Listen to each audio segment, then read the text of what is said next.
All right, everyone, welcome to Chateau Lanes for the 38th annual Manitoba Open. I'm Daren Seney alongside Mike Boroskae once again, Canadian national team coach, correct? Or That's former? correct. Or Yes, you former. still are? Former? Yeah. Okay. Well, welcome back to NDBowlTV. It's the 38th installment. This is probably our fourth show here on NDBowlTV here at the Manitoba Open. And our first match is going to feature what we believe Felicia Wong and Mike Larsen. Yes. Felicia is one of two Canadians that made the top five this time, and that's always nice to see for us because we get so many strong bowlers from down south and across Canada, actually. But Felicia Wong is one of our national team players, and of course, we kind of expect her to be close by. So she did a great job bowling today, and of course, Mike Schmidt is the leader of the pack. Six-time winner here at the Open. I know. So he's got one really good track record. So a very tall task for everyone here in the finals. Let's go through our top five. We have Mike Larsen in the 5 seed. He had a total of 1758. He edged out Brad Nordic by 6 pins that position round. Mike Larsen had a 254 game. That was amazing. So a huge game to get him into the stepladder final against Felicia Wong. Felicia will have lane choice as the higher seed. The number 3 seed is Dylan Meyer out of Fargo-Moorhead. He's got an 1803 total.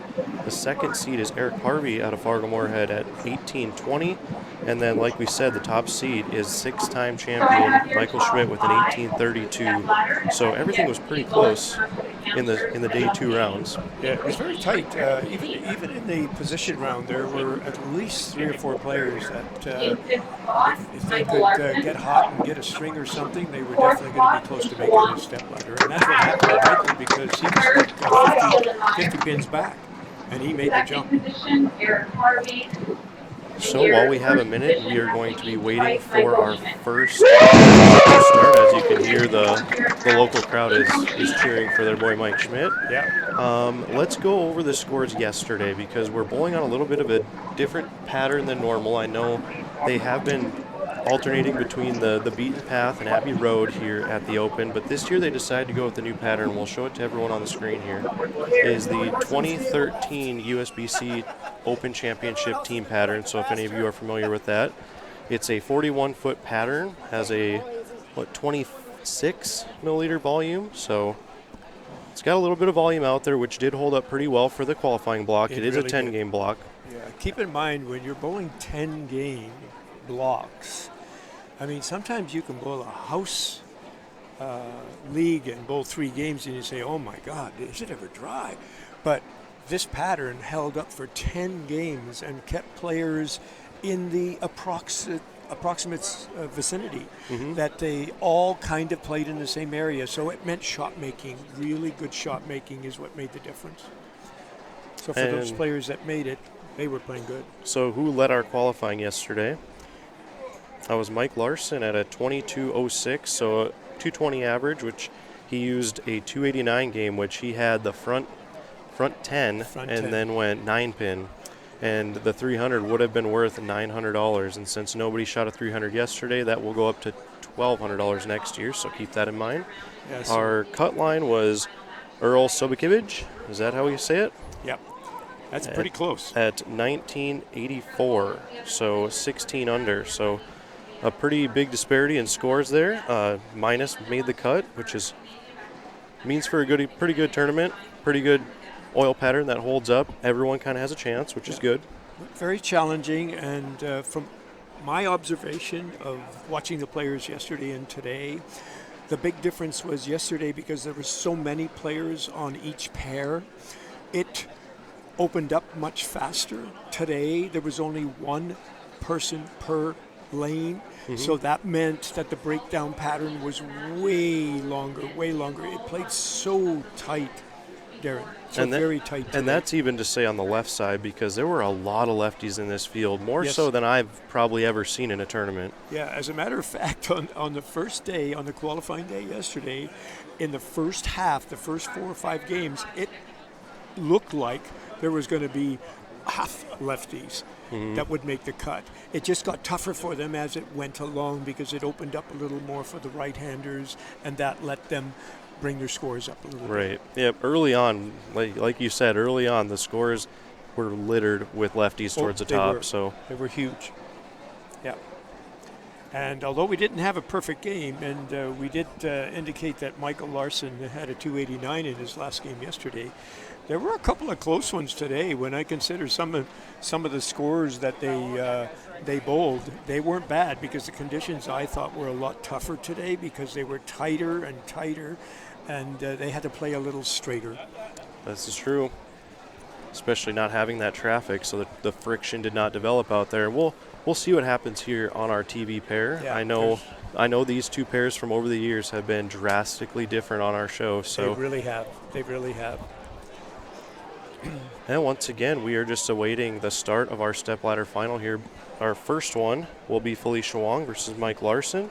Felicia did make our show back in 2000 and I believe it was 10 when Eric Harvey won here, or did he win a little later? Was it 13? I know she did make one of the shows, and I can't remember the year. It was the year Eric Harvey won. I just don't know which year it was. Yeah, Some she's of a you pretty history tough buffs player. out there. So I'm going to tell you right now, of the two pairs, being a local bowler, if I had to pick a pair I did not want to bowl on, it would be 17 and 18, because 17, 18, 19, and 20 are the two toughest pairs in the house. Absolutely the two toughest.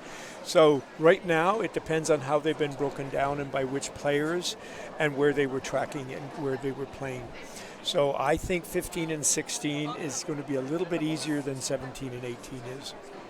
And once again, our first match will be on 15 and 16, so that'll kind of give us a nice idea how these lanes are playing. And then waiting in the wings would be Dylan Meyer, the 3 seed.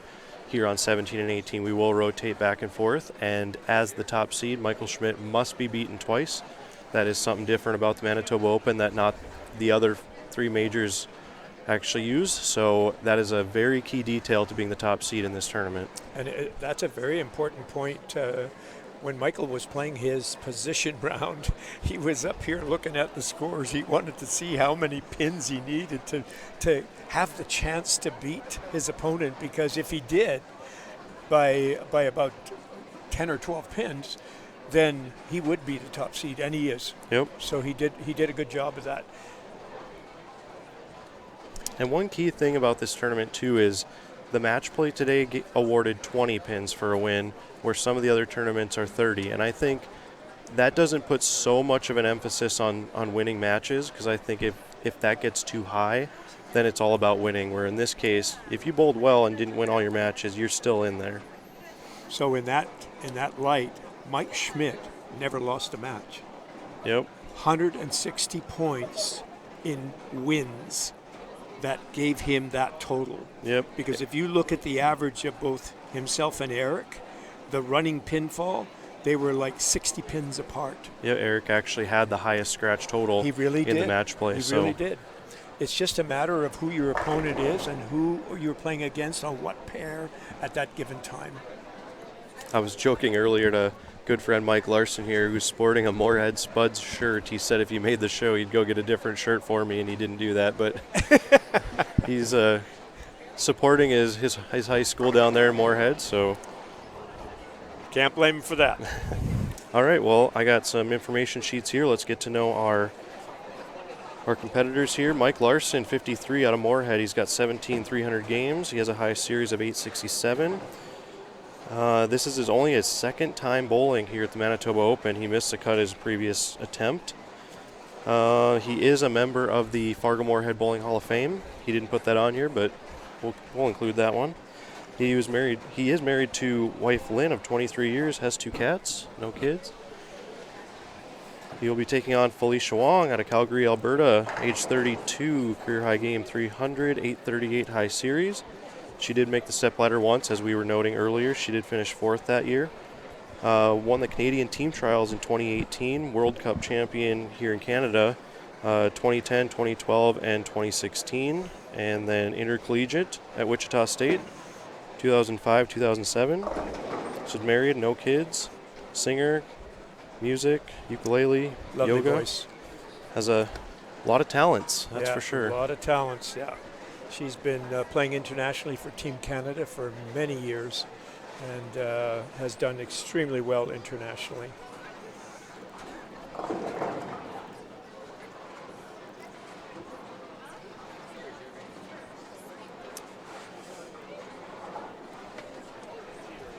And once again, Mike Larsen, fresh off a 254 game to vault himself into the show. See what kind of look he has here. They're just going through their final warm-ups, and then we'll be on our way. One thing about Michael that is very noticeable, his consistency factor. Yes. A lot of people might look at Michael and say, wow, there's no backswing. But the one thing about Michael is he repeats the shots over and over and over again. And that's really what you're looking for in trying to improve your game and get it to a level where you can compete with the rest and the best in the world. You have to be able to repeat the shots, and Michael has that. He has that ability. He does that very well. And one key thing about Mike, too, is I remember taking a few trips to bowling tournaments with him, and he once told me he did not start bowling until he was in his mid-20s. Wow. So that's impressive for what he's been able to accomplish since starting at such a late age compared to most of us who kind of came up through the junior ranks. And he's got a really high rev rate, and he's more or less up the back, but he can play straighter because of it, and that's why this condition is very conducive to his style of play. And what Mike is really good at is if he has to change speeds to be able to stay in the same area of the lane, he's really good at that. Yeah. I noticed between today and yesterday, he seemed to play more or less with one or two balls. Whether they're his favorite or not, I don't know, but he certainly was able to play the line straighter than most of the others that had to move more left as it was breaking down yesterday especially. And let's take a look quick at our prize fund, what we're playing for today. Fifth place will take home $700, fourth place $800, third place $920, second place $1,100, and first place $1,500. And we do have some key sponsors that are responsible for that. Yeah, it's very important to note in 10-pin bowling, our sport, which is played all over the world, we need support. And thank you to these sponsors: Canad Inns, Coca-Cola, One Insurance, Instabox, Oakley Alarms, Abby's Garage Doors, Penner International, and of course Chateau Lanes and the Nielsen family, which are John, Bev, Melody, Jennifer, and of course Jennifer's counterpart Claudio bowled in the tournament yesterday. He had a little tough time. It was tough qualifying for him, but he didn't make the cut, but I thought he bowled pretty good. All right, so thank you to our sponsors, and we are underway here in our opening match. Felicia Wong versus Mike Larsen. Did not expect that. That was got out of trouble. That was almost a 5-7-10. And by the way, I saw one today, actual 5-7-10 left by a very strong player. So a lot has to do with how tough and how tight the condition is today.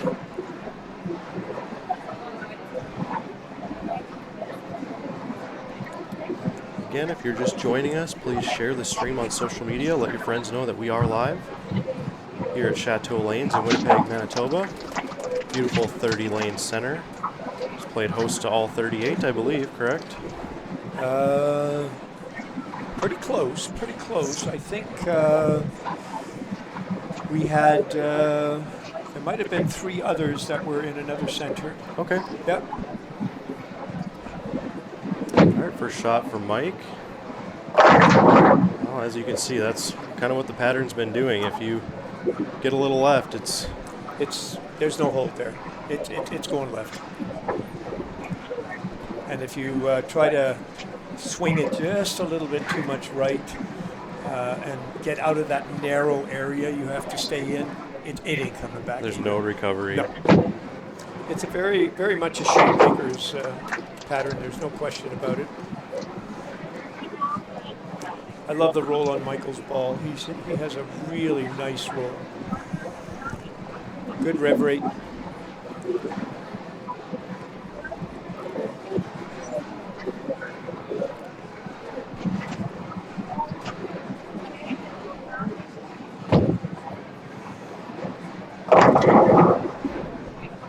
He's definitely having trouble holding the line on both lanes. And I think typically lane 16 will read up a little earlier than 15, but right now he's having trouble trusting the angle he wants to play.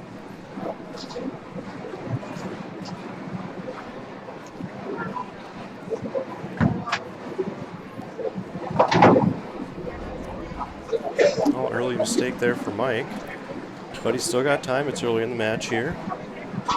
Got to get those first few frame jitters out of the way. That's what it looks like, actually. It really does. I think he's just got to settle down. And for those of you joining us, if you would please do so kindly, hop into our chat room and let us know sound, videos, everything good for you. And do welcome to NDBowlTV. And we'll be here for the duration. And again, the top seed Mike Schmidt must be beaten twice for someone else to win. So well, she's definitely got the line. There is no question about it. I'm not sure what happened on lane 15 on that last shot where she left the 5 pin and almost the 5, 7, 10. But I think that she'll probably pick it up because she'll notice the difference. She's a great observer of the ball behavior, and she will probably take note and make a correction.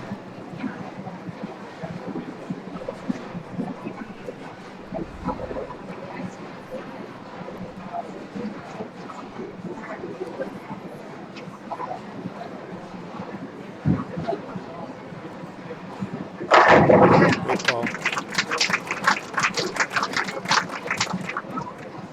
Very positive execution.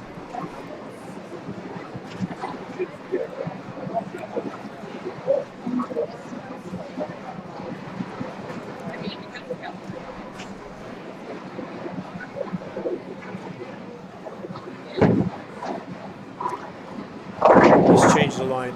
He's moved drastically right based on his previous one, and I think what happened, he came from the lane, the pair left of him in his position round, and he tried this pair to play it in the same place, and why wouldn't you? He shot such a big last game. So he's tried it out for 2 frames and it has not worked, and he shifted right on lane 16. and I think that goes to show how different every pair in this house really is, and that's what makes the qualifying block so difficult. I agree with you. It's very difficult pair to pair.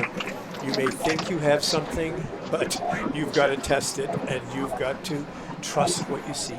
And we did have 62 bowlers yesterday, so the way they had the lanes panned out for everyone was that you had 10 pairs used. So you hit every single pair in the house. Which is good. Everyone hit every pair, and so you had to play. Everybody had to play on every pair, and whatever it gave you, that was it. He's definitely made the right move. There's no question. Good shot. That right lane is still a little drier, just a hair, so he'll have to make a small adjustment there, but he's got it now. He's definitely in the right spot.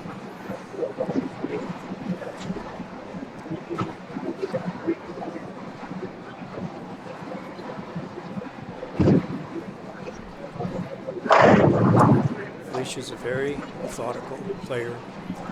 Her preparation part, her getting ready for her shot is so consistent, always the same.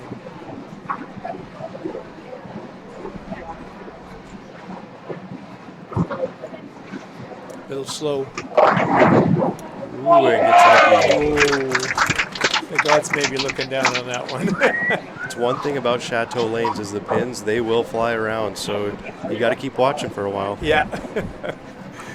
I don't think I've ever seen this many corners left as it is with these pins that we play with here. It's just amazing. Flush, high hits, right-handed, left-handed, doesn't matter. The off-the-wall shots just don't carry.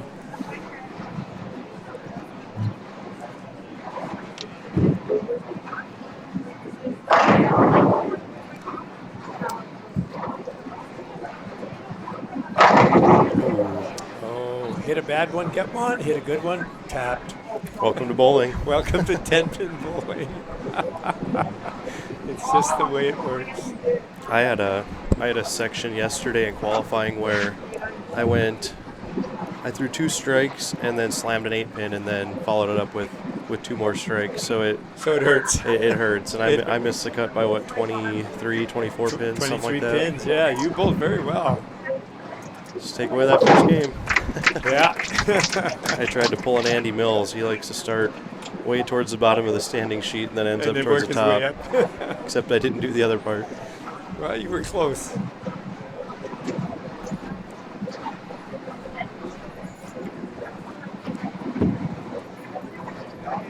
That right lane is going to be really tough. He's got to make sure he projects it on that right lane. Projection is a big deal in this house. Yeah. It doesn't even matter the pattern. Nope. In this house, you have to project the ball consistently every time. Yeah. The fronts just take it so fast.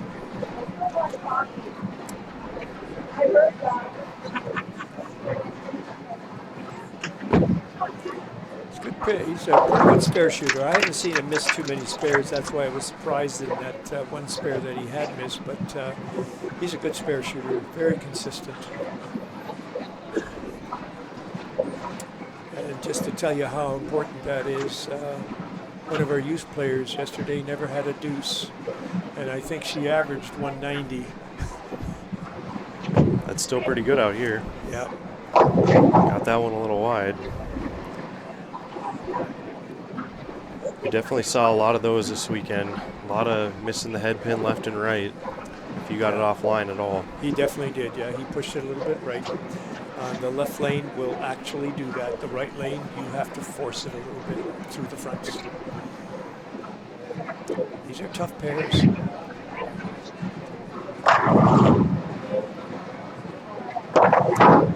It's going to be a tough one. Well, Mike's going to need a little help in this match. Felicia, as long as she can fill frames. She's going to give it up. Yeah, as long as she fills frames here, she's going to be in complete control. So it's definitely easy to let it go, though. Start opening frames.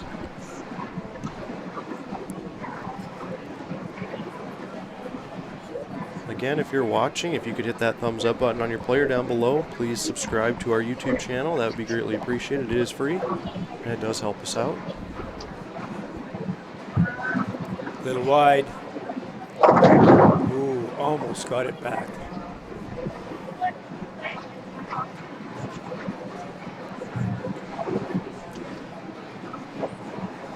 Not the same tempo on that shot. I'm not sure what she was trying to do there because she's definitely lined up.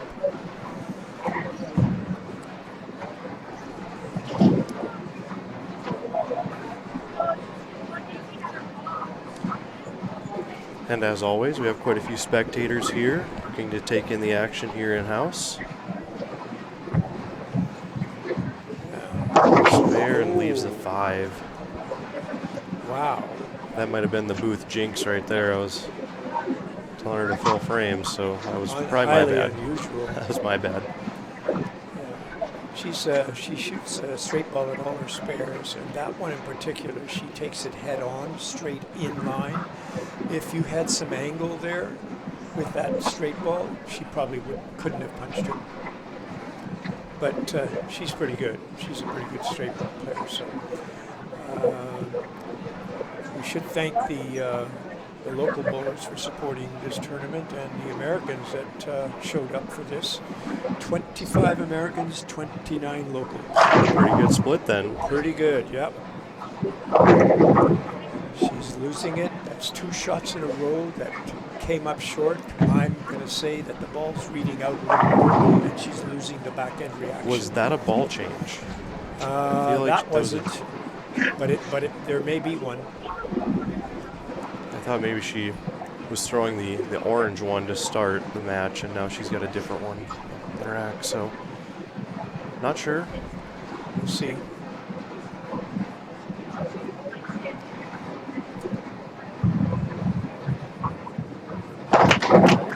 So that's basically 2 buckets in a row. The best players in the world, when they play tactical, and you must play tactical when it's time to score, Daren, then you must trust what you see. If it happens twice in a row and it's still bad, it's not just you. Shot there. Good line. Good line. And thanks again for those jumping in the chat room, letting us know everything is good. Nice to have you here, and thanks for watching. We are in match 1, Mike Larsen against Felicia Wong. Up next is Dylan Meyer in the 3 seed, over here on 17 and 18. Mike here, big shot for him. He's got to put up a double, you think.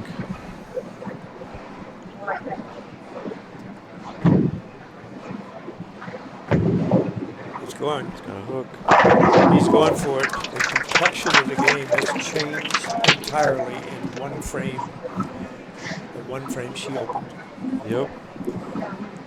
So with a strike here, Felicia will be at 145. Mike with a strike will be at 120. So got to think of right around a 25 pin deficit for him. It still can make that up. So yeah, those last 2 shots at Michael were very positive. Really good straight line trajectories on them.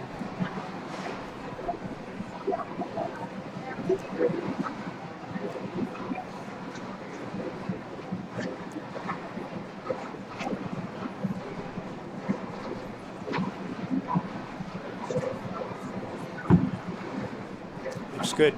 that's a good shot. Really good ball. And that was the orange ball. That was the orange ball. So let's see if she throws that on 15, because she tried the other ball on 15 the last frame. So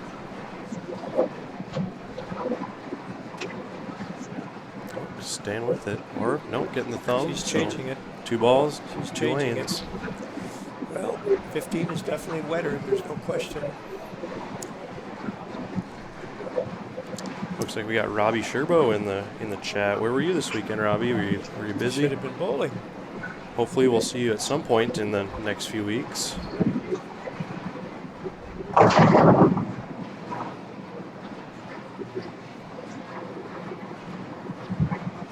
It's a confident shot.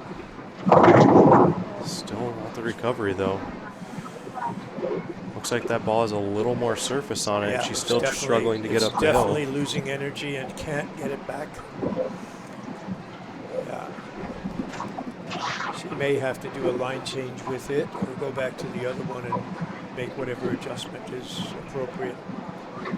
Well, that leaves an opening for Mike if he can finish this game out strong.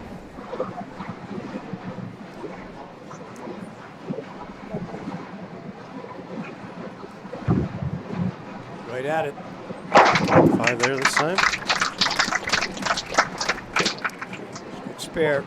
All right, Felicia can max out at the 205. Is that? No, 215. 215, yeah. And Mike's still got 210 left, so he can't shut her out. But he can make her work for it. It's got to go. Squared up. Squared up. As soon as he squares up even a little bit, he loses the trajectory right and it just picks up right in the fronts. And I think that's a symptom of what you see all week, where if you leak one right and it doesn't come back, Yeah. so you try to guard against doing that. Absolutely. It just makes sense, right? And what makes it difficult is the shot area is so narrow, so you have to stay in it. You just have to fight the angle, right? I know I threw quite a few out the window yesterday. You saw them go, did you? That I did, yes. First-hand knowledge right there.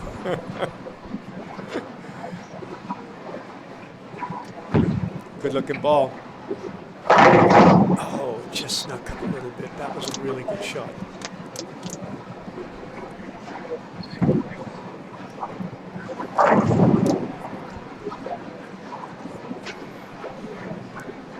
All right, well, that gives Mike about 178 left. It looks like that one's going to be in the bag, so Felicia will move on here and take on Dylan Meyer in the next match over here on 17 and 18. So for those folks that are watching for the first time, once that match is over, they move over a pair, which is very typical of the format that we have here in this Manitoba Open.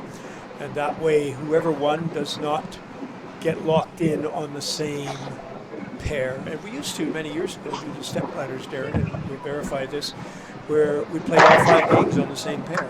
And invariably, the person that came from the bottom, if they get locked in, they can go all the way. Big advantage, yep. Yeah, big advantage. And so the way this tournament is set up, the big advantage is to the top seed because you got to be beaten twice, so you have to be beaten on both pairs. Absolutely, which is fair. Is fair, especially since you're the bowler that led the field. It makes sense to do it that way. Absolutely. So we're going to take a quick minute here and just adjust our cameras so we can have our next match over on 17 and 18. We'll stay with you here.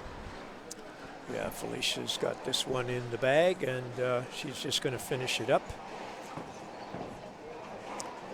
She's definitely got the right ball on the right lane. There is no question about that.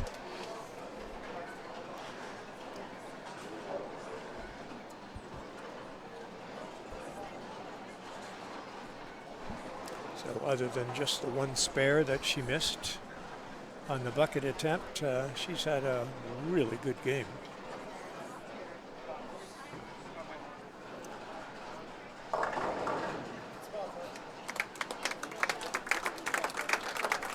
So a good round of applause there for Felicia and Mike in that match, and Mike will take home, I believe, $700 for his efforts in 5th place. So a good showing for Mike in his second attempt here at the Open. Yeah, so especially since he's only been here one other time and didn't make the cut, so he's certainly made up for that.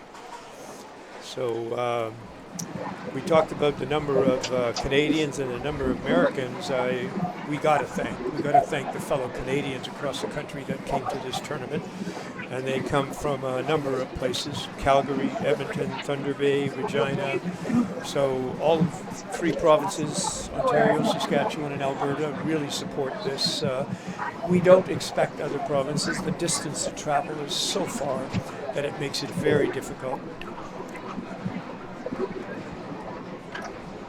So for those 8 Canadians that made the trip over to this tournament, the Manitoba Open, thank you very much for doing that.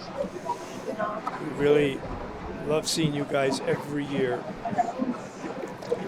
And let's get to know our 3rd seed quickly here. Dylan Meyer out of Fargo, North Dakota, age 27, has 300 game, 814 series. He bowled this tournament once in 2015 and took 16th place, so has a good track record here. He does list a 2010 WDAY Classic champion, now the NDBowling.com Classic, but I'm pretty sure that was in 2012 because I made that show. You remembered it? Yes, I remember that one vaguely. North Dakota USBC state team handicap and scratch team winners multiple times, 3-time there. Pharmacist since 2017, so a lot of schooling there. Smart kid. Likes to golf, hunt, fish, and go to Vegas. Don't we all love to go to Vegas? Yeah. So Dylan Meyer making his first appearance on NDBowlTV. So we'll take on Felicia Wong in our quarterfinal match. The winner will take on 2010 Manitoba Open champion, I believe, or 2013. I don't know. Eric Harvey won in 2013. That's what it was. And then waiting in the wings, like we said earlier, 6-time champion Michael Schmidt. So a tall order for whoever gets there. It's interesting to note, as tough as this pair is, 17 and 18, it actually plays a little easier for the left-handers. The righties have a difficulty in playing the fronts on this pair. Sometimes it's right too much, and the recovery is really difficult. So the angles that are played, and I don't think it's the oil pattern or the oil, but more the lay of the land, the topography of the pair. And it's like 19 and 20, but it's very tough off the fronts. And if you play it with not enough surface on the front, then you get that skid right and you just can't get the recovery. So it's a really tough one to get the right piece in your hand. The left side, because they're going down the boards more, they're not involved with all that area in the center that's, let's say, just worn out through years of bowling. Mm-hmm. And now you can see as Felicia is taking her practice shots, she's throwing an idle and having a hard time getting that ball to kind of push down the lane. Yep. So throwing a little more downhill.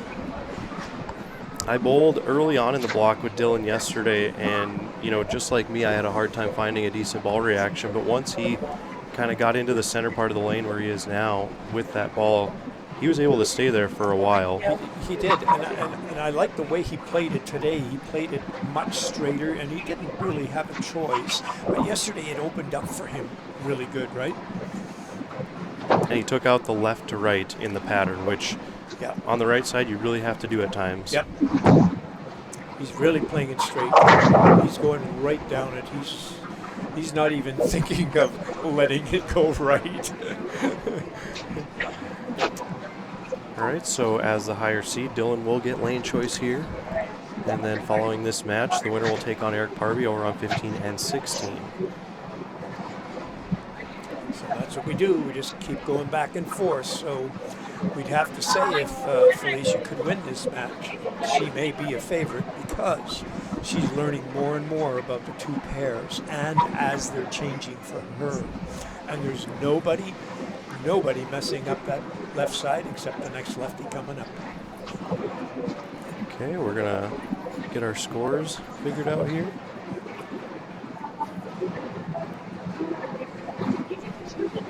Because what fun is a bowling match without the scores on the screen, right? Yep. All right, now we are underway here in our quarterfinal match.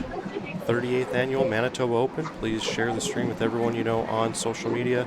Hit that like button. We do appreciate everyone in here.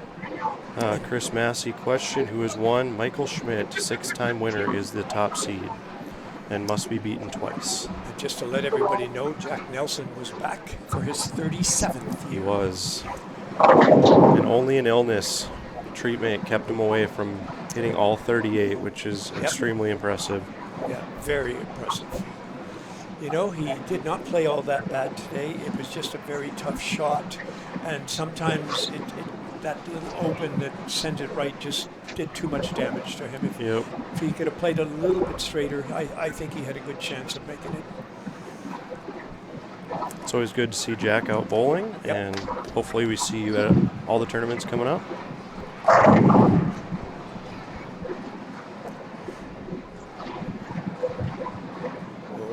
That's interesting. Well, the sleeper was back there in the bucket. The sleeper was there, so she used the hook ball. Smart move. Remember that, bowlers. When you got that back pin on those buckets, you cannot get at it with a straight ball unless you hit it absolutely perfectly straight on. So if you can throw a hook ball at it, which is really like the other side of the head pin, that's perfect.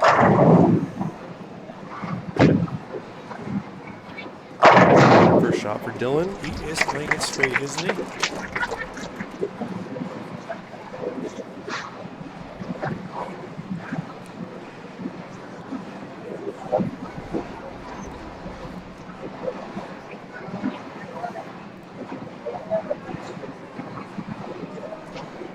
All the players I've watched over the last 2 days, I think he's one of the quickest set up and go guys. Very rhythm oriented. Yeah, very much so. And that's basically his game all week was, will he carry or not? Every time. Yeah. He does not throw what I would call extremely high revs, but he has a decent rev rate. There is no question about it. A very accurate player. Very accurate, yeah.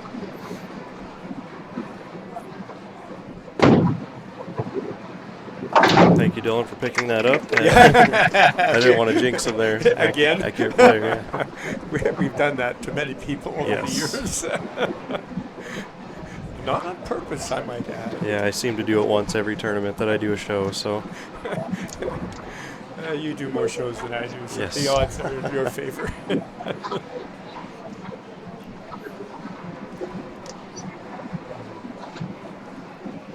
It's a great service that you provide us, Daren. It's so nice to have you come up here every year and let our sport be displayed for everybody. It's really important. I do appreciate that, and if anyone out there watching would like to watch a previous Manitoba Open or any previous show from NDBowlTV, just go to the NDBowling.com YouTube page, and all those shows are in the archive, so you guys can watch all the way back to, I believe our first show was in 2014. So that's amazing. That is really nice. Yeah, and if you've been fortunate enough to be on the steps, that's a good place to see where your game was, and maybe not at that stage right now. So I'd check it out. That's for sure. Yeah, I believe the year before we started doing shows was when Eric Harvey won in 2013. So Wow, this perfect. be his first time back here. She is very unsettled about this left lane. There's no question that 17 tends to be a little tighter, and to me, it's looking like she doesn't want to trust it down the line. That was a different ball she threw there.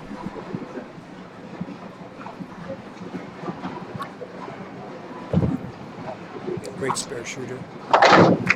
Just love her release from dead up the back. That's the way you got to shoot those. I really like this camera angle we have on 17 and 18 because you can see how straight her arm swing is. Yes, absolutely.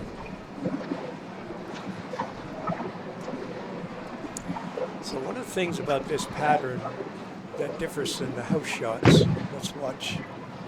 Wow, that was straight and high. I think he threw that one a little harder. Yeah, a little harder. One thing about this USBC pattern, that's, for example, I said to you that we have a 41-foot pattern in our house league play, and it is Main Street, but the outsides are so dry on Main Street. This has no miss area from the back. I saw one player yesterday all day play angle to the pocket. Good ball. Good ball. He's got a bead on the pocket, I'll tell you. And a shout out to some more people in our chat room: Joe Scott, Ken Fletcher, Chris Massey. Thank you guys for joining us. And a reminder to everyone, we do have another show exactly 2 weeks from today from up in Minot at the Morris Anderson Memorial Shootout. Be sure to tune in around the same time 2 weeks from today. Giving away a lot of money in that one, so if you're not signed up, please do so. There'll be a group of Winnipeggers going to that one, that's for sure. Ball change. A little high. She definitely tugged that one in a bit.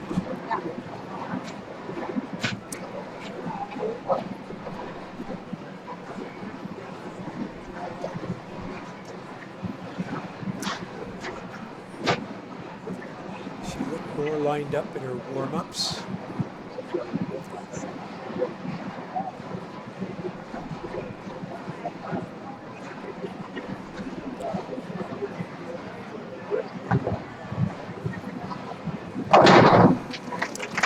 Shot to be expected.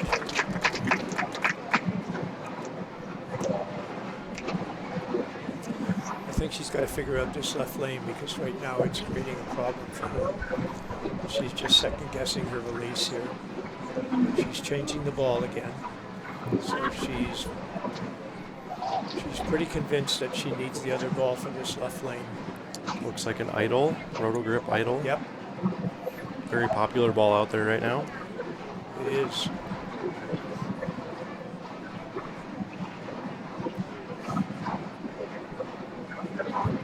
That's a better ball.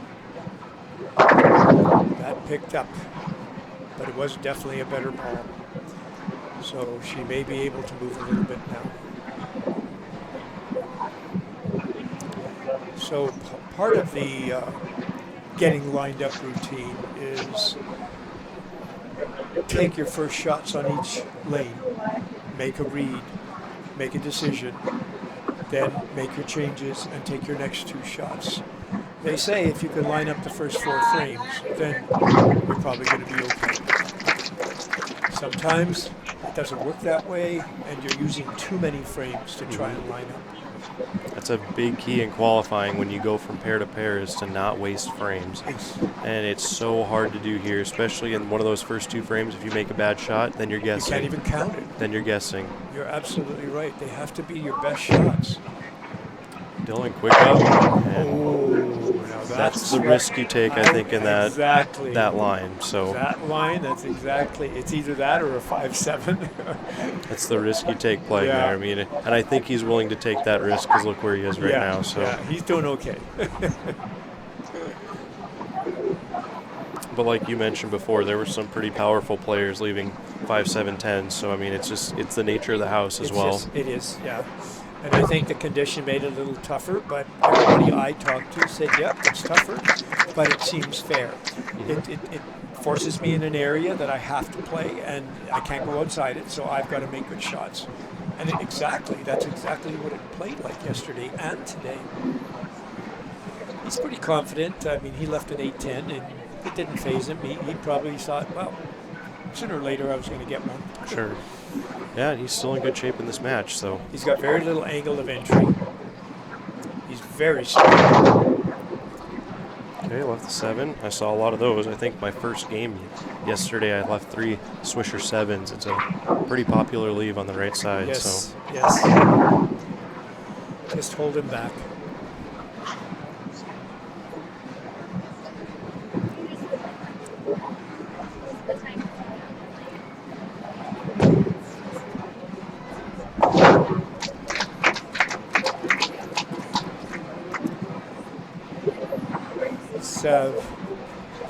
Through the 2 days that I watched him, he's very loose. I never once saw him lose it. He never lost. He never even approached a temper. Right. You know what I'm saying? He just lets it go, laughs it off, gone. Yep. And that's what you have to do. You have to let it go because the next shot is all that counts. I think that's a good thing to put in there. That he's a pharmacist, so the guy's got to be even keeled. He sees a lot of stuff. So yeah. Another good ball off her hand. That one's meeting up well. early. So having trouble, but at least she's keeping clean frames staying here. Close. So yeah, she's staying close. And this is a pretty close match here now that following that open from Dylan. So yes, that kind of made it closer. That's for sure. And 1 pin to be exact. That's a lot of 4-7s that Felicia's shot right now. So she's got to observe what's happening here and make some sort of small adjustment. Because the ball off her hand, the last 2 or 3 were really good, really good. It's not her. And well, what else is at stake is I don't believe there's been a female champion at the Open or any of the 4 majors. It's interesting you say that. I keep thinking that 1 year that Lynn Gauthier was very close to winning it, but I can't remember whether she did or she didn't. I'll have to look up. I have all that information back home, so. Confident shot. Wow. I didn't think it was going to make it back, but she really trusted that one. That was a twister pin benefit right there. Yeah, wow. Bonus ball. Bonus. All right, now Meyer up again here on lane 18. Just got to keep repeating confident shots. Right at it. All right. Right at it. Yeah, and he was staring at that 10 pin the whole way. Yeah, he was. Well, good shot there. Got a 1 pin match. It's kind of what we want here on NDBowlTV. Absolutely. That's what you want in the steps. There's no question about it. And unfortunately, as well as you may have bowled the first day and the second day, it's a 1-game match. This is it. Yep. It's all on the line. Look out. Okay, I think he's happy with 9 there. We got very lucky. That was just a little miss right, but boy, that was so close to a washout. See, and that's the benefit of where he's playing. When he does miss a little bit right, he's not going to wash out like most of the field. He's going to make it back. You're absolutely He's right. got a makeable out there, and I think that kept him out of trouble. The others that are playing that angle, they're gone. Yep. So it kept him out of trouble, allowed him to fill more frames throughout the tournament. His game fits very nicely to this pattern. It's forcing him to play a straight line, and that's good for him. Okay, there is a list of all past champions on the Chateau Lanes website, so if anyone wants to go on there and look, we don't think there's been a female champion in the past, although there has been some that have been close. They've definitely been in the steps, there's no question, but sorry, memory is not giving me any information. She's got to make a move on this right lane. even if it's just a half a board, anything.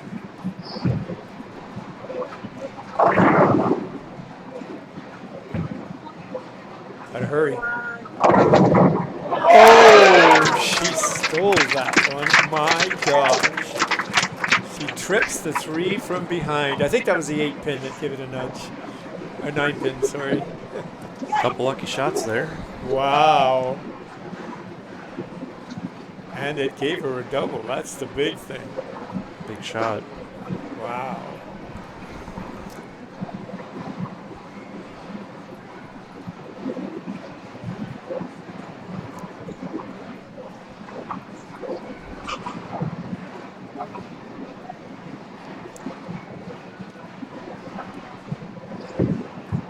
Good looking ball. Good looking ball. That was so nice off her hand. That was right down the line. All right, she's in complete control here. Yeah, now. 2 different balls, 2 different lanes. And if you're Dylan, all you can do here is punch out, post a good score. Yeah, he's got to put some pressure on here.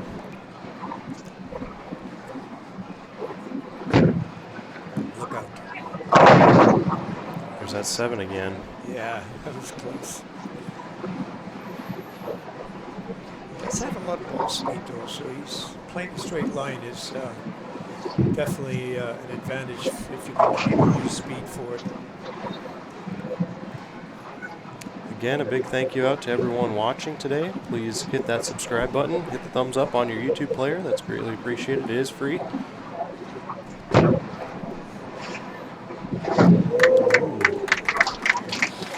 That was close. And if you do get a chance, please head on over to our Twitter page, like the NDBowling.com Facebook page as well. I'd also like to send a big thank you out to Ebonite, the official bowling ball sponsor of NDBowlTV. They've been with us all 4 years, and we do appreciate that.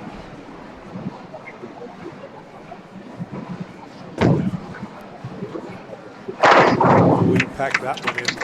All right, Dylan can max out at the 205. So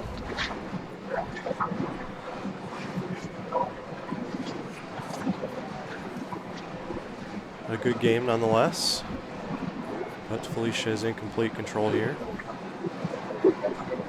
And waiting in the wings is Eric Harvey here on lane 15 and 16.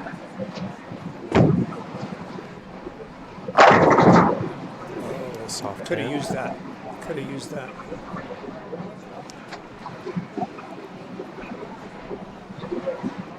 Well, the only lane that has really given Felicia a problem is the right lane. So this next shot that she takes is important. And a key is, even when the match is wrapped up, you're going to want to figure out, because if she beats Eric and comes back to face Michael, you're right. You're going to have to know the lane, and it's not going to change on her side. No, it won't. There's nobody else playing there.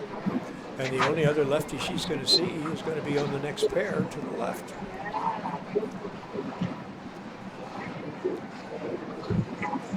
It's got to go.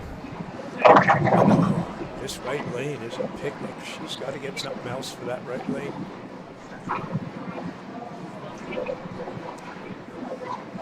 If she can get this spare and take a free ball with something else, she can at least get some kind of read so she has some picture of it coming back. Because right now, she's lost on that right lane.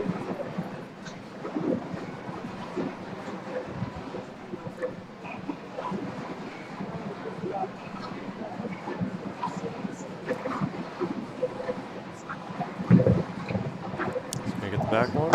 Yep, good spare. Good spare. And that'll do it in the match. Now she's got to do a ball change. Let's see if she's thinking about it. Yep, she is. She's doing it. Good move. She's got to find out.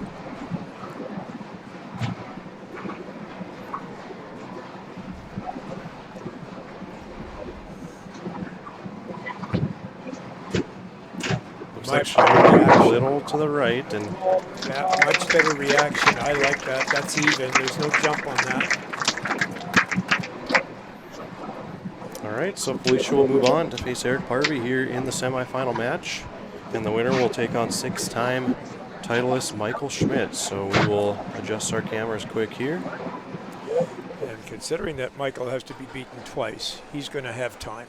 The Yes. only difference is he's got to go to another pair. And if Felicia gets through, if she gets through this next match, because it's left-hander versus left-hander, so now she's got to play in the same area, basically, that her opponent is in.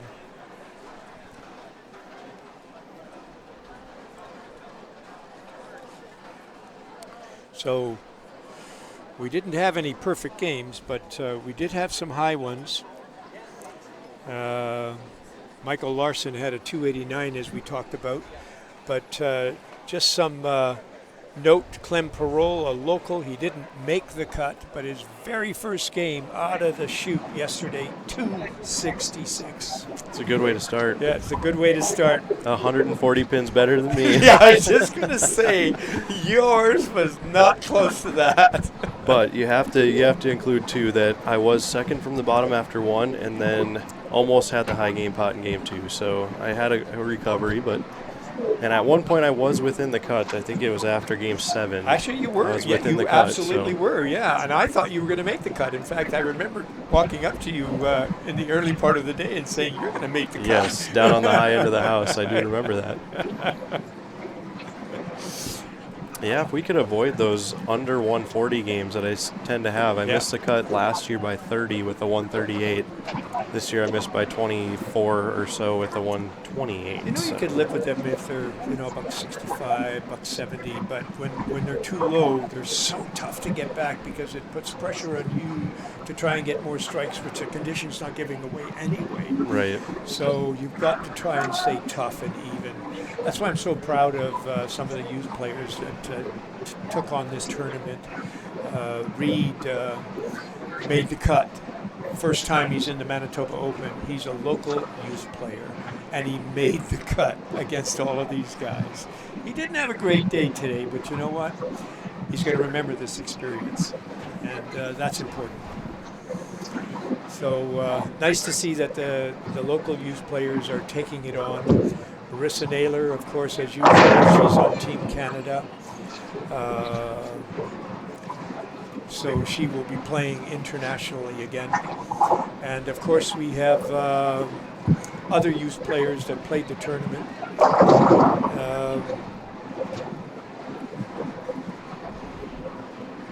Who did not make the cut today, but or did not do well today, and that's Austin Ducharme. He is also on this year's Team Canada. Yes, team. very skilled player. Yeah, I and told close he's to him a yesterday. very high-level player. There is no question. This was a very difficult shot for him. He had to play it straighter than he really would have liked to. He was all right later in the day yesterday because it opened up for him and it let him play a little more angle. But today was so tight. It was so difficult. And thank you to Sean Gardner. Thanks for tuning in, man, and we do appreciate having you here. Please share the stream with everyone you know. We do have 2 more shows coming up before the beginning of March. We will be back online here in 2 weeks at the Morris Anderson Memorial Shootout in Minot. If any of you would like to sign up for that, please contact Jeff Craig at North Hill Bowl. And also the NDBowling.com Classic the first weekend in March. Please contact Sunset Lanes in Moorhead if you would like to sign up. We will be live for the finals at both of those tournaments. And a quick reminder that you can stay connected to NDBowling.com by liking us on Facebook. Subscribe to that YouTube page, hit the like button, and follow us on Twitter. We will have a complete recap of this event on Monday on NDBowling.com, so you won't want to miss that. And once again, we are now almost underway here in our semifinal match. Eric Harvey, 2013 champion here at the Open against Felicia Wong. Let's get to know Eric Harvey. He is 32 years old, out of Fargo, 300 game, 857 series. Like we mentioned before, he did win this tournament back in 2013. He also has a 2010 Morris Anderson Memorial Shootout title, as well as a 2015 NDBowling.com Classic title. So 3 NDBowling.com majors to his name. Is married to Shannon, has 2 kids, Owen and EJ, does like to golf and movies. So welcome to NDBowlTV. Pretty good credentials. Yeah. He looks like he's playing with a Euro.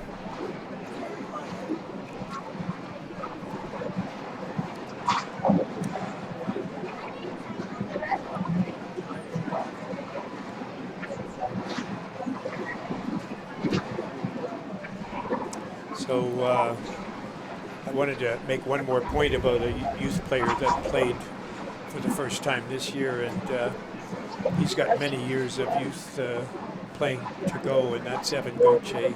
That's the son of Lynn Gauthier. Who I bowled with yesterday. Yes, she bowled yesterday. You bowled with her all day yesterday. She is a 10-time Team Canada member and was inducted into the Hall of Fame this year. Very nice. So well-deserved induction. She throws a great ball as well. She was really good. does. It was Yeah, good bowling great with her player. yesterday. Always positive, so that's Yeah.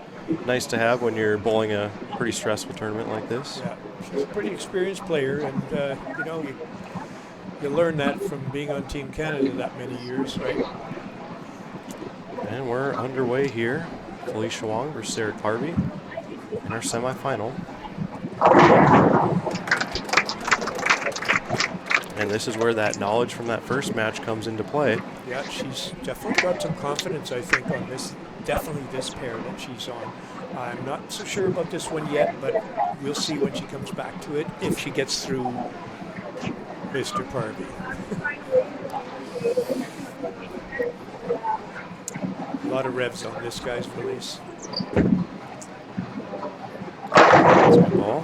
He's going to be tough to beat. Yeah, and he was leading the match play for most of the day up until that position round. Yeah, I think he's got something to win here. He wants it back. He knows he lost it to Mike in that last game. A very close match too. Yeah.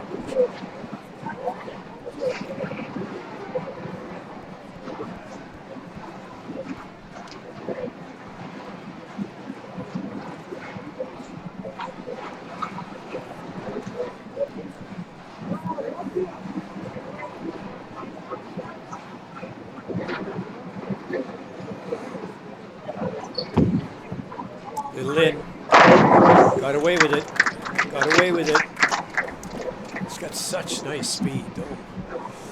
Good tempo to his game. Yeah, so we always talk about players having high revs or high speed, but the important thing is having them both at the same place, trying to match them up. So if you got a high rev rate, you need that high speed, because if you ain't got it, you're in trouble.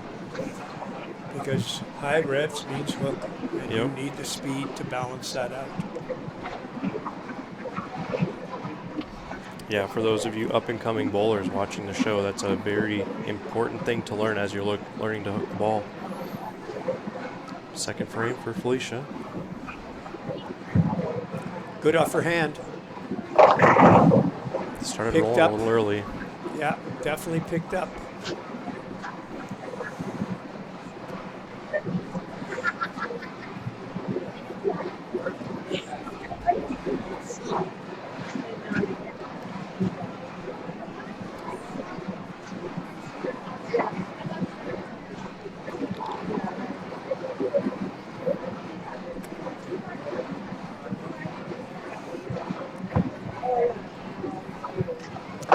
Nice straight ball, what you'd expect from Felicia.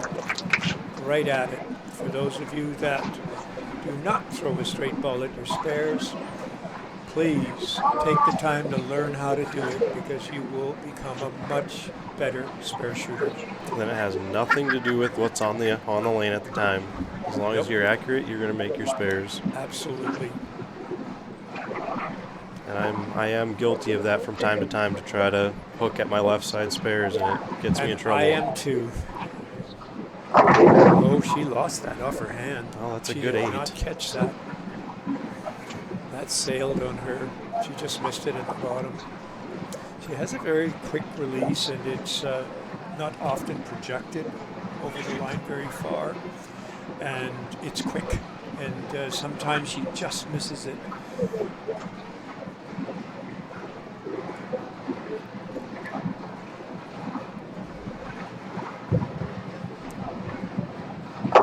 Ooh, almost punched that one again. All right, now Harvey's looking to take complete control here, working on a double. Yeah, he's going to, I'll tell you what, if he gets going, he's going to be tough to beat. He's a good player. I mean, really good player.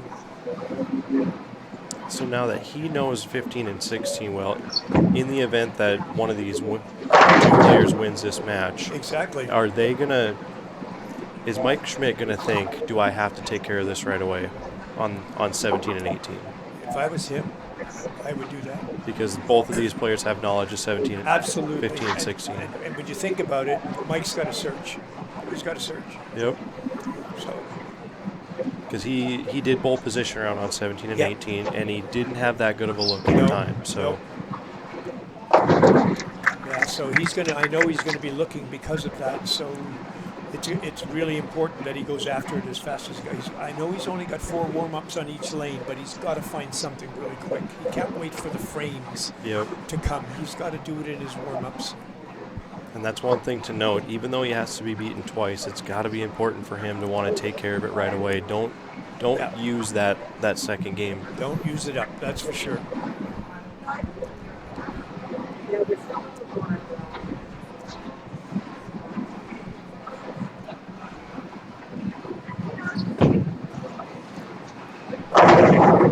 Wow. 5-10 for Eric. That's kind of been the thing this week is you bet. Odd hits, odd leaves, and it's interesting because I believe this is where I saw the 5-7-10 today by one of the righties, and here's a lefty, high river, throwing from the other side of the lane, and he almost, wow. Is he gonna get it? No. All right. No. Opening here for Felicia. Yeah, she needs it because he's got a double.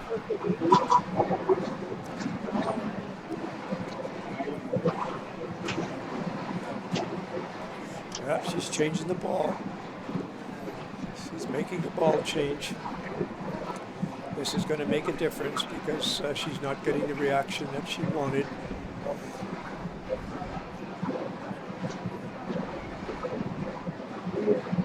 I think she's made about 5 or 6 ball changes in our show so far.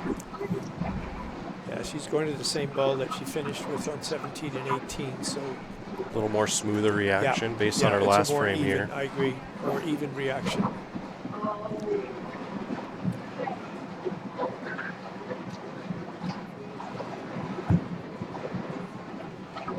That's a good shot. Good choice, good choice. The other one was looking like over-under, and this is much more even, so she's going to be much more comfortable with that. She's going to trust it more.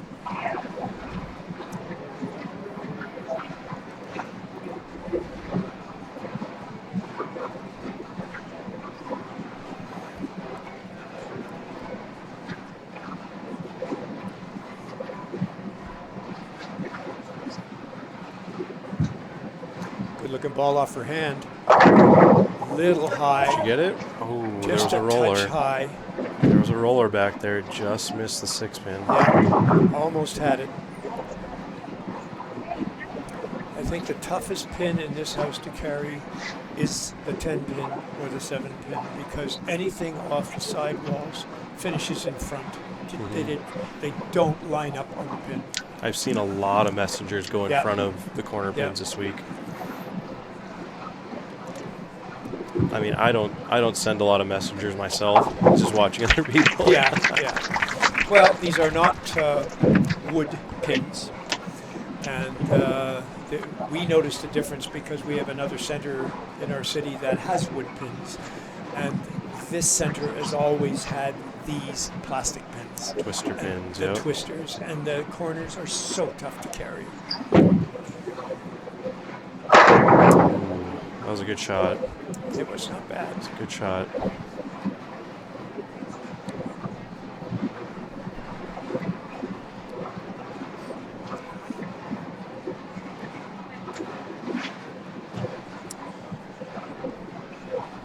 I have to be honest, I did not see him shoot that many 7-pins, but because he was doing a lot of striking, this guy. Yeah, all on that. But he's pretty much straight at it. Gotta give him props for the North Dakota State Bison spare ball. My alma mater. Oh, really? Yeah. Bison alumni here. To all my Bison friends back home.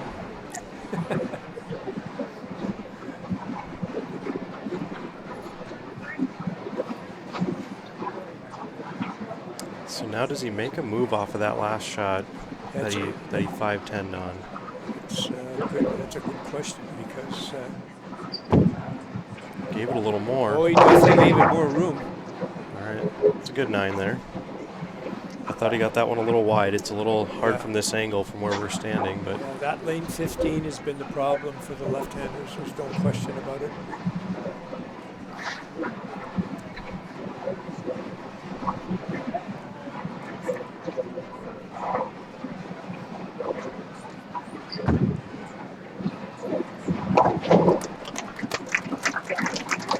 Well, take it and run, as we say. Don't cause yourself more grief. Make the spare and wait for your next turn.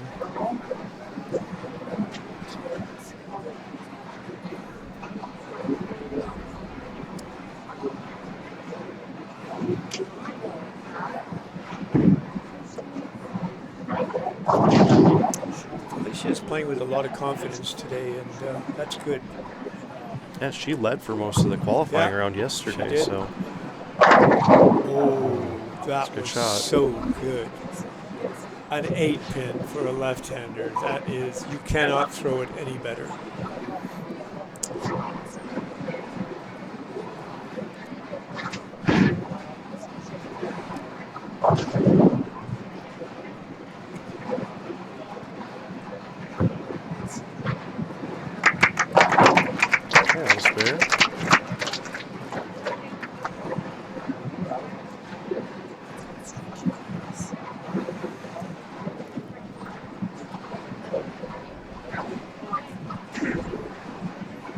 You know, I had people ask me yesterday, they're like, is there any way you can do the show somewhere else so we don't have to bowl on 15th or 18th? And I said, you know, that's where the internet comes in. That's where the table is. That's what works. I guess that's what we're doing. So we're not playing favorites. You're going to have to learn how to bowl on these pairs. So yeah, I've always enjoyed them. You know, the only way it could be worse or more difficult would be playing 17, 18, and 19 and 20. Yes, looking the other direction. Because that 19 and 20 is a brutal pair. We could do that. But yeah. But we'd have the pole.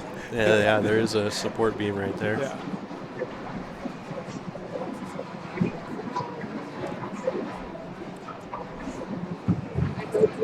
Look out.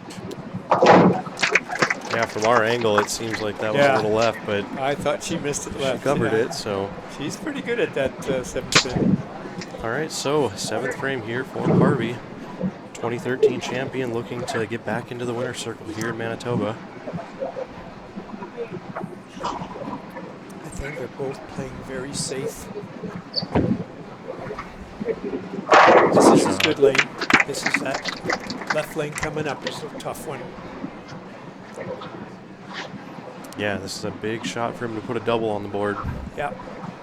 Kind of take control of the match because right now it's only 2 pins. It's only 2 pins difference, you're right.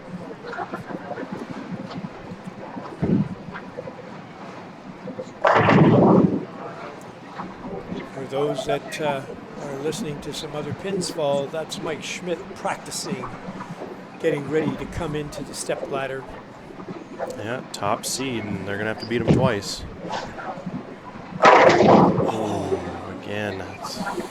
That left lane is so tough, even on a good hit. In this moment, and what's so tough about that is it was a good shot. Yeah. He knows he threw a good shot, but you got to compose yourself and make the spare. It's so tough to do. He has to do it. He throws it pretty hard in a straight, eh? All right. Yeah. So good spare. With a lot of confidence. So now, ball in Felicia's court now. It's pin count. That's what it is right now. If she can double up, that would turn it around. That's what this is going to come down to, is who can double first here. Yeah. Well, Eric had that early one, but he also has the open, so now it's back to who can double first. Exactly. Well, this is the good lane, so she's got to make sure she scores on it. Looks like a good shot. Oh, that's so good. Almost a little high. It all comes down to lane 15 here. Who can strike on lane 15? She can get this one. This left lane is so tough.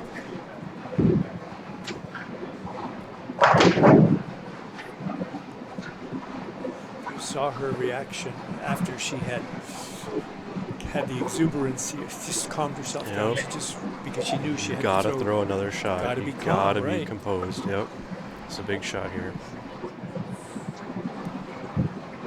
It's That's confident. in. It's in. It's inside. Oh, it just creeped up on her. She got a break there. Yep. That was inside from the release point.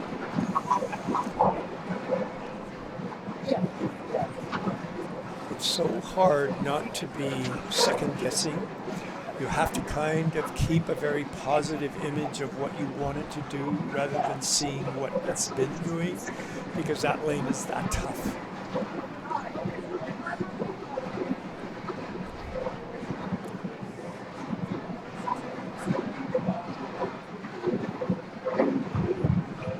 Okay, all the spare. Pretty confident. So with that, Felicia can max out at 206. So that is kind of the target score here for Harvey, as he's still got, what, 214 left? He's 2 down, right? So just, if he's not going to get a strike here, the count's really important. Very big, yep. This is his good lane. Okay. Now he's got to finish on the tough lane, though. He's got to finish on the tough lane. That's the one that's causing the most grief for both of them. And this first shot is so big with that strike working. This is the big shot. He's got to get that first one. If he gets it, Felicia has to double. Otherwise, all she has to do is match what he does. Yes. But she's got count as well. Count is a big thing working with that spare, so.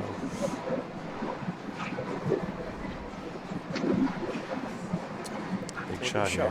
Big shot. Whoa. He knew it. He knew it. So if he gets this one, is that it's all over. Shutout? If he gets this one, it's over. Because he's got one up in the night, so she can't catch him. And he'll be facing, if he can convert here, he'll be facing Michael Schmidt over on 17 and 18 in game 1 of the finals anyways. He needs a good count if he's not going to get a strike here. He can't lose a count. He's got the pocket. I don't think he will.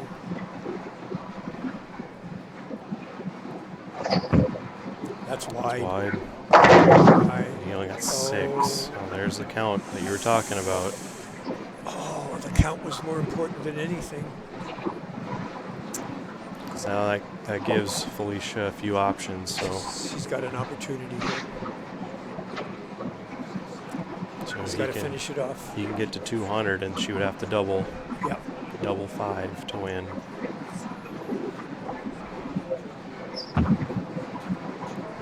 Okay. Well, the stage is set. Double 5 to move on to the title match against Michael Schmidt. Yep. And this is her better lane, so.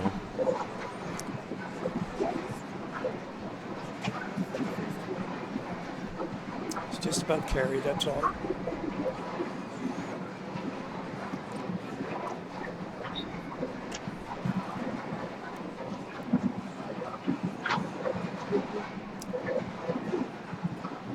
Quiet in here right now. Look out. Oh, such a good shot. Oh, so good. Oh, that's his second 8-pin on that lane. That means Eric Harvey will move on to the championship match against Michael Schmidt. So great bowling by Felicia, and she will take home 3rd place money. So I'm not sure she could have thrown it any better. That was sweet. $920 is still a good weekend's work. That was sweet. So. Good performance by Felicia. Good game. She knows she threw a good ball. That's all you can do. Throw the best shot you can. And again, while we have a moment as she finishes up here, we will remind everyone that Ebonite is the official bowling ball sponsor of NDBowlTV. We'd like to remind everyone to stay connected to us on social media, like the Facebook page, subscribe to the YouTube channel while you're there, and follow us on Twitter. Again, you're watching NDBowlTV, the High Plains Bowling Network. I'm Daren Seney for NDBowling.com, alongside Mike Boroskae, Canadian national team coach, calling the action today. We're just going to move a camera quick, and then we'll be right back and ready for our championship match between Eric Harvey And Michael Schmidt, 6-time winner, looking for number 7, a That's record. amazing. That's And incredible. it would be a And for record those, number of majors at NDBowling.com and for as those well. that don't know, he's also a World Cup champion twice. Twice, yes. 2 times. So that in itself is pretty incredible. So while Daren is fixing up the cameras, I'm going to talk to our local bowlers in Winnipeg. If you have not bowled in this tournament, you're missing seeing some of the best players in North America. You should really make a point of getting here and giving your game a test. Bowl on the conditions that they bowl on in tournaments, because these kind of tournaments have different patterns than your house patterns. But if you're a player of high level and you haven't tested yourself on these competition conditions, you will never know. So take the time. Make a point of coming out next year and trying it out at least once. Yeah, and at a young age, I don't think many people have much success at this level right away. You gotta put in your time. You have to put in the time. You learn how lanes break down. You learn It's a lot different than junior leagues. So learning how to compete at this level against these people on these conditions is something you have to learn. And when you do, you take your game to the next level. That's exactly how you get better. Yep. And if you're a youth player and you want to make the Canadian national team, for example, this is one of the ways to get all the experience that you need to do that. So whether you're young or an adult that has an established high average, you should be coming out here and testing your skill level so that you can see what else you can learn to be even better than you are. And one thing we can touch base upon are the quality bowlers who were not here today, including local Mitch Hoope, who won Masters World Championship. Masters World Champion gold, yes. Very impressive. So you have a lot of really good bowlers at this tournament. Yeah, so. and he's one of the players at a very young age that bowled in this tournament for many years before he had success. So it made him what he is today, along with many other things, coaches and college, and because he went to Wichita State. But all these things add up to make you a better player. So I know it's more money than you're used to. Save it. You got a whole year. Start right now. A buck a day will get you in. And I could say the same thing for all of the youth in America and down in the States. If you want to bowl any of these tournaments, they do allow youth at the Morris Anderson, and we do allow the youth to bowl at the NDBowling.com Classic as well. So feel free to come out and give it a shot. You just sign the waiver so that your money goes into the Smart account, and you still retain your youth status. Absolutely, and you get the experience. So this is, wow, there's nothing better. Especially if you're local and you're not going to get the opportunity to go travel international. So this is one of the best ways to learn how to play at the international level. Play against these players in these conditions. All right, so let's get to know our top seed, which I'm sure many people know already. Is Michael Schmidt. He's 38 out of here in Winnipeg, the local favorite, and you'll probably hear that after this match starts. I'm guessing 90% of people in the building will be going for Mike in this match. Yeah, I'm guessing you're right. Career high game of 300. He's got 37 of those. 837. He's got 21 800s, so pretty impressive there. We did touch base upon the 6-time winner here at the Open. He has been runner-up and made top 5 a few other times. QBKMF World Cup champion in 2005 in Slovenia and in 2010, which was in France. And pretty incredible. Not married, no kids, single, kind of boring, and loves dogs is what he says. So good to see. And you should know, he also runs his own pro shop. Nice. So, which is really nice, and it's one of the things that make him very knowledgeable, and of course has access to a lot of equipment. Which, speaking of, he has been sponsored by Hammer and Turbo for almost 10 years. So, yes. Very welcomed here on NDBowlTV as Ebony Internationals along with us as well. We'll try to point out some of the equipment he is throwing for those of you at home. As we're finishing up our warm-up shots in our championship match, Mike must be beaten twice. Looks like he's throwing a web out there right now, trying to find a line on 18. Yeah. I've gathered the reset button on 18 is stuck, so they have to have the desk reset that each time. So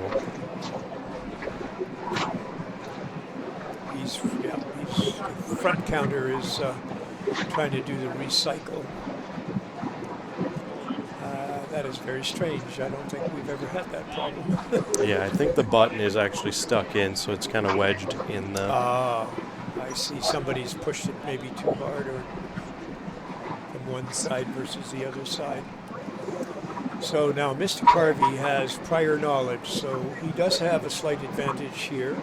Mike did bowl on here, but it's been a few games ago. And this is actually a repeat of the position round. These two faced each other exactly on this pair. On the same pair. And Mike had to beat Harvey at the time by 8 to overtake him, and he was successful, which was a really big deal. Being the top seed in this tournament is probably more important than most, because you get that advantage of needing to be beaten twice. So I agree. And now Mike will have choice. Yeah. And the interesting thing is,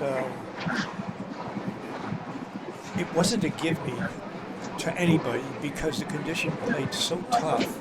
There's nobody that could pull away and say, oh, I've got it. They had to play every game and they had to play it tough. And the proof of that is these two rolled off in position round, and they were only like 8 to 12 pins apart. So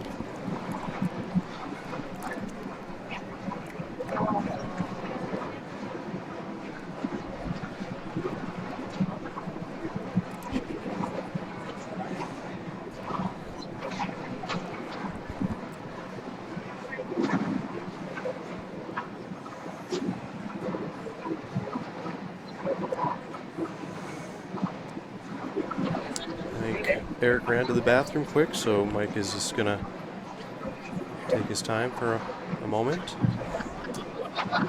as he will start on the left. Let's figure out our scoring here. Well, that gives me a both of them chance. have won before, so they both know how to do that. It's just matching up on the pair that's in front of them, and they've got to play what they see, make the adjustments off what they see, and try and keep the self-blame to a minimum. And these are pretty good high-level players, and I think they know that, but sometimes the moment of emotions and everything else can take over, and it's important that they let go. That's the secret, let go. Let's take my next shot. I'm done with that one. It's gone. It's over. I can't change it. Let's move on. So here we are, 6-time champion Michael Schmidt looking for a 7th, and Eric Harvey looking for his 2nd Manitoba Open Championship.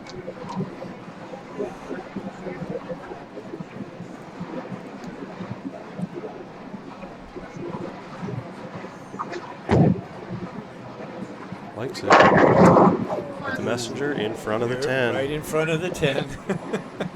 As per usual.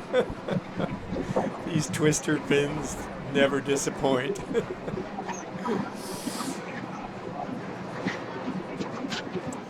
I've got to tell you that this is the tightest I've seen Michael play on any of the formats or lane conditions that we've had during this Manitoba Open. This particular shot, this pattern, has forced him way right of where he normally would play, because he's one of the best inside players I've ever seen. And the further left he can go, the easier it is for him, the better it is for him. He loves to play that line.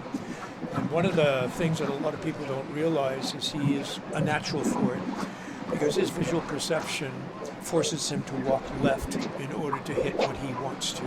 And that means it opens up the lane for him. That's really tough to do on this shot. You can really see that with our camera angle here. Yes. When Mike throws, how he has to walk to the left. Yeah. He does have that drift. Yeah, so anywhere from 10 to 15 boards left, that's consistent with the way he sees.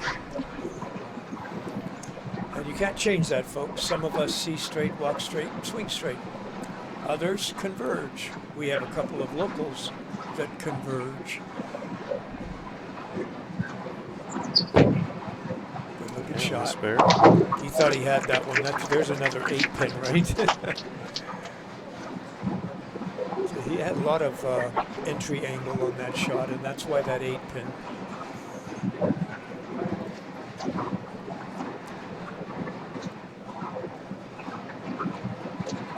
Big shout out to everyone who has subscribed to our YouTube page today. We do appreciate that. Make sure you hit the thumbs up button. That does help us here at NDBowlTV. Help spread the word. Share with everyone you know. We are in our title match here at the 38th Manitoba Open. Eric Harvey versus Michael Schmidt.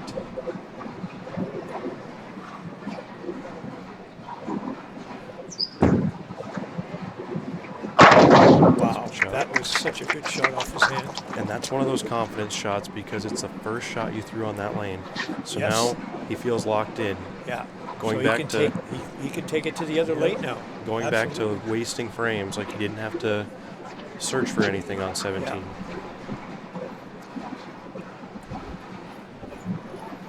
Again, for those of you just joining us, we can throw up the pattern here quick. What we are bowling on, a 41-foot pattern used at the 2013 USBC Open Championships team event. Pretty challenging pattern out here at Chateau lanes this weekend. As minus 13 or 17, 16, something like that made the cut. To show you how challenging it was, the 24th person was just 16 pins short of a 200 average to make this cut. That's how challenging it was. Oh, he knew he missed it. He was lost on that lane in the position round as well. Yes, he was. He was. And oddly enough, the right lane turned out to be the problem for the lefties as well.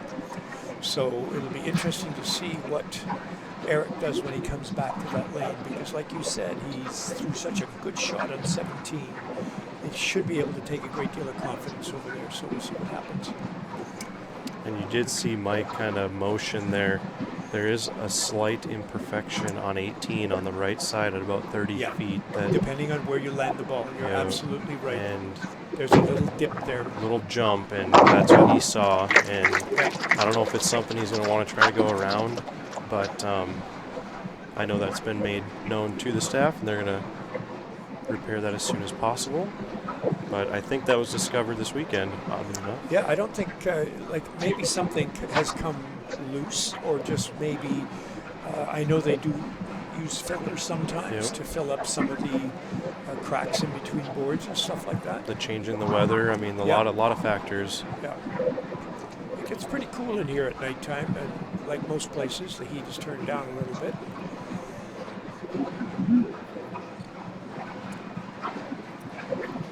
Schmidt, third frame. Likes that one. Yeah, that was a good ball. That was a good ball. They both got 17. Yep, 7. So it's going to come down to 18, and I think over there it's going to come down to 15. Yeah, I agree. If we go there. If we go there, yeah.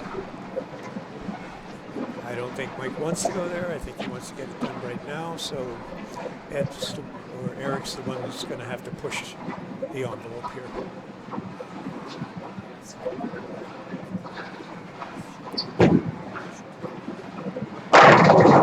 Shot. He looked pretty good on that one. So, big double on the board. If I was a betting man, I would say he's lined up. Like, those were both very flush. The last one on the left lane 17, and that one was perfect on 18.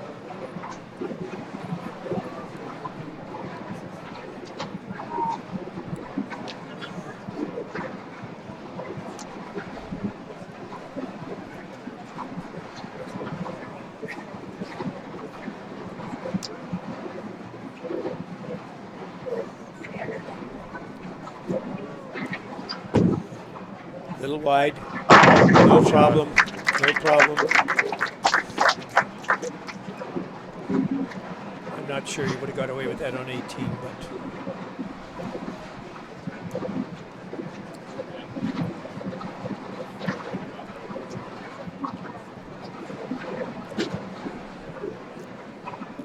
And following, once we determine a champion here, we will have them in the booth with us, and we'll get a word from whoever the winner may be.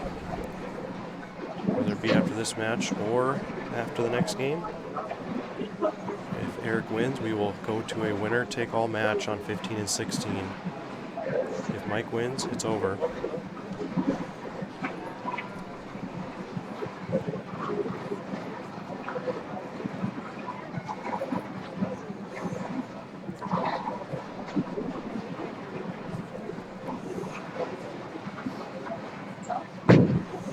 Threw a good ball.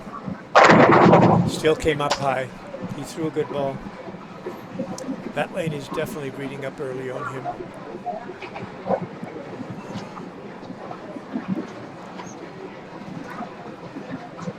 He seems to be getting a little frustrated with that right lane, and I think we saw that in the last match that he had here as well.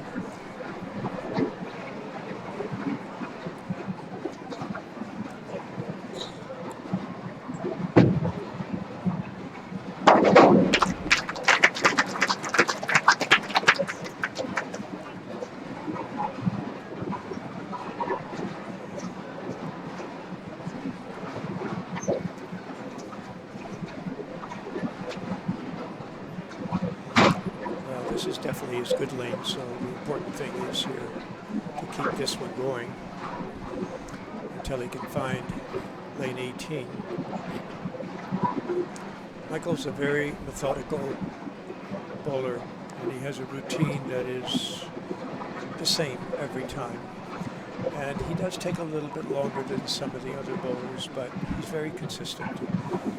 It's not overly exercised. Well, he has won 2 World Cups, so I believe what he does works. Yeah, yeah.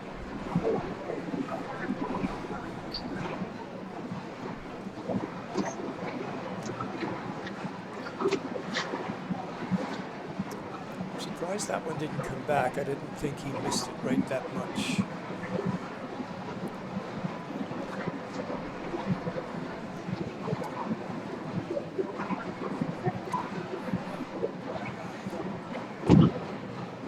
At it, huh? And that's the risk you take there. Unexpected. I did that a couple times yesterday. If you get the ball going right at all on a spare, it's not going to recover. Yeah. So, yeah, not on this condition. You're absolutely right. There's no comeback. well, if you're Eric Harvey, you're going to want to nail this one shut pretty quick. Yeah.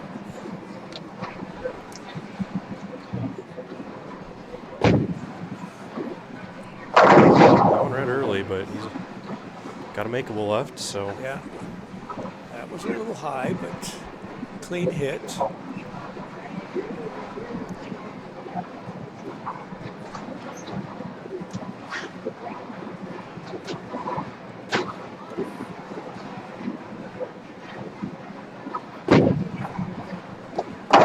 Pretty confident on the spares there. He's throw it, turns around, he knows he's got it.